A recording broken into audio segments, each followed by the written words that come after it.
Пропаганда здорового образа жизни для первого сотового оператора Абхазии не просто лозунг. Уже много лет Аквафон не только активно спонсирует спортивные мероприятия в республике, но и является инициатором множества турниров.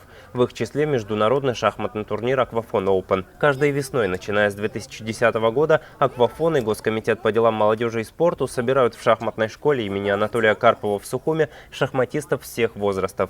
В этом году призовой фонд соревнований составил 77 тысяч рублей. Как отметил на торжественном открытии турнира президент Федерации шахмат Абхазии Константин Тужба, Аквафон – лучший стимул для привлечения юных абхазских шахматистов. Все больше и больше юных шахматистов участвуют, вливаются в наши соревнования, потому что они знают, если Аквафон будут хорошие призы, если Аквафон будут подарки, если Аквафон будут зарубежные поездки.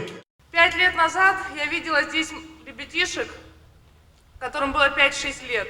И сегодня мы радуемся тому, что все, кто ходили тогда, практически, я их вижу сегодня здесь, они ездят на зарубежные поездки, на турниры, побеждают.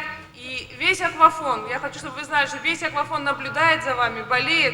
Каждая поездка ваша, это для нас такой вот радостное событие. От 120 шахматистов в 2013-м в этом году количество участников Аквафон Open выросло до 145 человек. Соревнования проходят в двух группах – детской и взрослой. Причем детей подавляющее большинство – 90 юных спортсменов.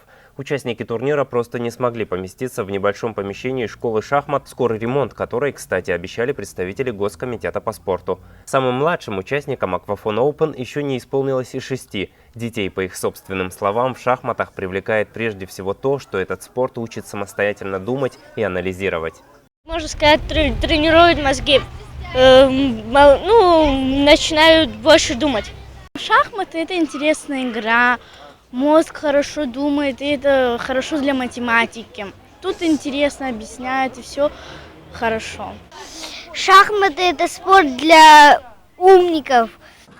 Аквафон Open собирает как любителей, так и шахматистов-профессионалов. Уже много лет участвует практически во всех шахматных турнирах, проходящих в Абхазии, первый учитель легендарного Владимира Крамника Виктор Жуков. По его оценкам, совсем скоро в Абхазии появятся свои кандидаты и мастера спорта по шахматам.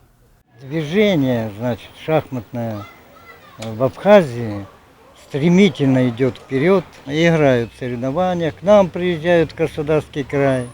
Несмотря на все трудности, чинимые противниками признания независимого абхазского государства, наши шахматисты выходят на международную арену. Уже в июне лучшие знатоки этой древней игры представят Абхазию на молодежном чемпионате Европы по шахматам в Греции.